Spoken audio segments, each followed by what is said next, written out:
सास ने पढ़ी कक्षा 12वीं। पाखी एक मल्टीनेशनल कंपनी में काम करने के साथ सोशल एक्टिविस्ट भी होती है, जो ऑफिस खत्म होने के बाद शाम को घर आकर जरूरतमंद छोटे बच्चों को फ्री में पढ़ाती है। उसकी इस खूबी से बाकी लोगों के साथ सास भी बहुत खुश होती है। तुम सच में बहुत अच्छा काम कर रही हो बेटा, बस ध्यान रखना बच्चे आधे रास्ते में कहीं भटक ना जाए। भटकने से मेरा मतलब सिर्फ गलत काम करना नहीं है। कोई घर की जरूरत के लिए नौकरी करने लगे या किसी के घर वाले उसकी शादी करा दे, यह भी तो मंजिल से भटकना ही होता है ना। वाओ मम्मी, मुझे नहीं पता था कि आप पढ़ाई को लेकर इतनी पर्टिकुलर हो। पर फिक्र मत कीजिए, इनके साथ ऐसा कुछ नहीं होगा। बहू की बात पर मुस्कुराकर सास चली जाती है और पाखी बच्चों को पढ़ाने में बिजी हो जाती है। उसी रात पाखी और विराट साथ बैठकर बातें कर रहे होते हैं, जिसमें बहू सास की पढ़ाई को लेकर नजरिए का विराट के सामने जिक्र करती है। हाँ, मुझे सब पता है। ऐसे ही नहीं ये नालायक लड़का इतना पढ़ लिया। वो मम्मी ही तो है जिन्होंने बचपन से खाना खाया या नहीं से ज्यादा पढ़ाई की या नहीं पूछ पूछ कर मुझे इतना पढ़ने पर मजबूर कर दिया।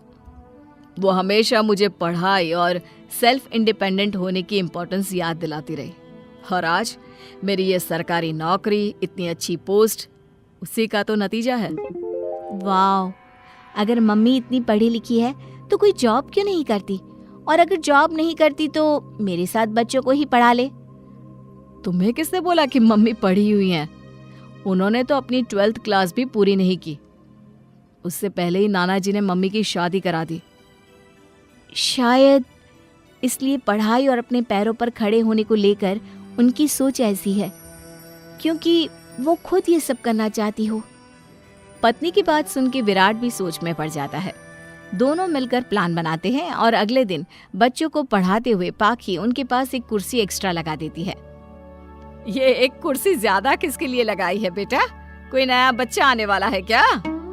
हाँ जी, आज से मेरी एक नई बच्ची मेरे पास, यानी कि मेरी सास, दोबारा पढ़ाई शुरू करने वाली है। अरे क्या पागल जैसी बात कर रही है? भला ये भी मेरी कोई उम्र है बच्चों के बीच बैठकर पढ़ने की? तू बस ना इनके भविष्य पर ध्यान दे, मुझ पर नहीं। मम्मी, सीखने की कोई उम्र नहीं होती, बस इच्छा होती है, और मुझे पता है कि आपके अंदर वो इच्छा आज भी जिंदा है। अरे तू बस अपने काम और इन बच्चों पर ध्यान दे। यहाँ बस सबको बोलने से मतलब है, किसी को नहीं सोचना। अगर बात बाहर निकली तो समाज क्या सोचेगा और परिवार का कितना नाम बदनाम होगा।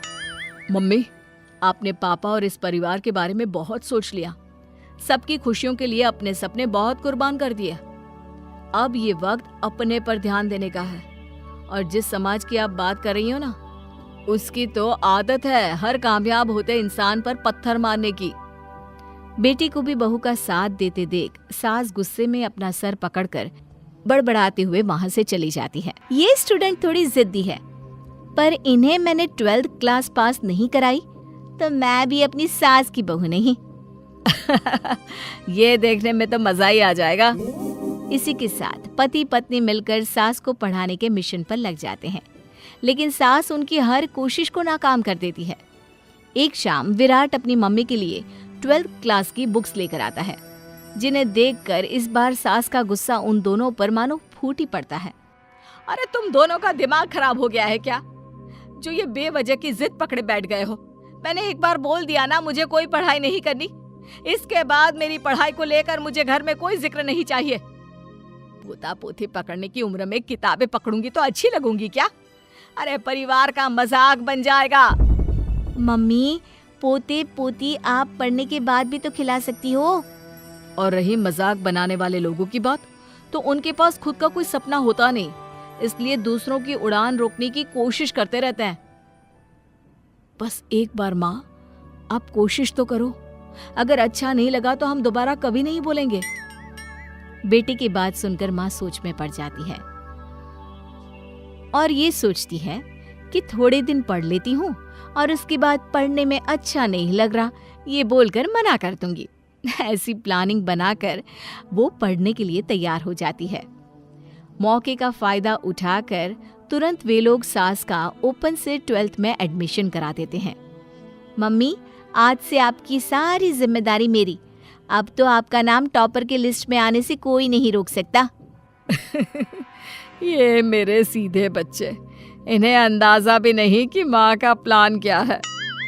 पाखी सास को पढ़ाना शुरू करती है। दिन बीतते हैं जिसमें धीरे धीरे सास भी कंफर्टेबल होने लगती है, लेकिन फिर पाखी एक सब्जेक्ट पढ़ने के लिए ट्यूशन जाने का सजेशन देती है, जिस पर बहुत गुस्सा, ड्रामा करने और पाखी के लाख बार मनाने के बाद एक बार फिर सास तैयार हो जाती है। थैंक यू मम्मी, आपको नहीं पता कि आपका 12th क्लास पढ़ना हम दोनों के लिए कितना ज़रूरी है। अब ये सिर्फ आपका नहीं, हमारा सपना भी बन गया है। बहू की बात सुनकर सास अपने प्लान को लेकर सोच में पड़ जाती है।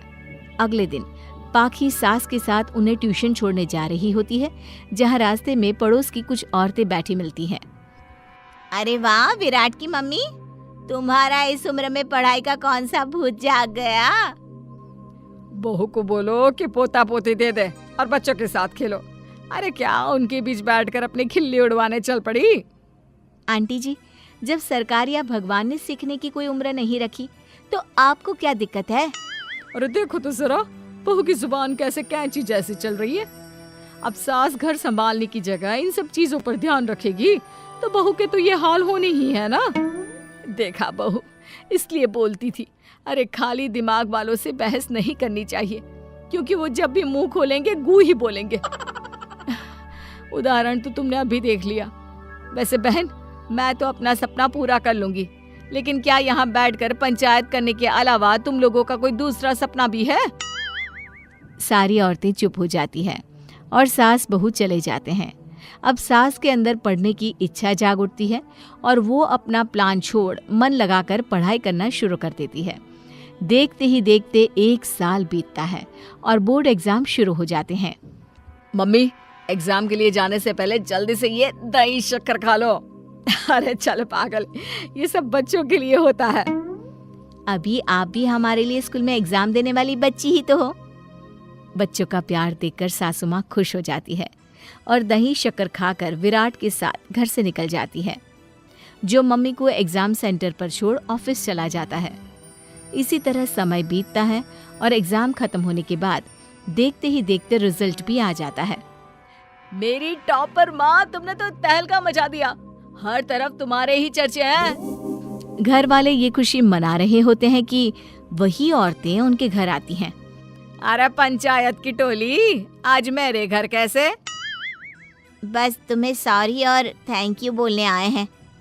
उस दिन तुम्हारी बातों और आज तुम्हारे काम ने हमें ये सिखाया कि सपने पूरे करने की कोई उम्र नहीं होती। इसलिए अब हम भी शादी, परिवार, बच्चे और न जाने कितनी वजहों से अधूरे छूटे सपनों को पूरा करेंगे बहन जी।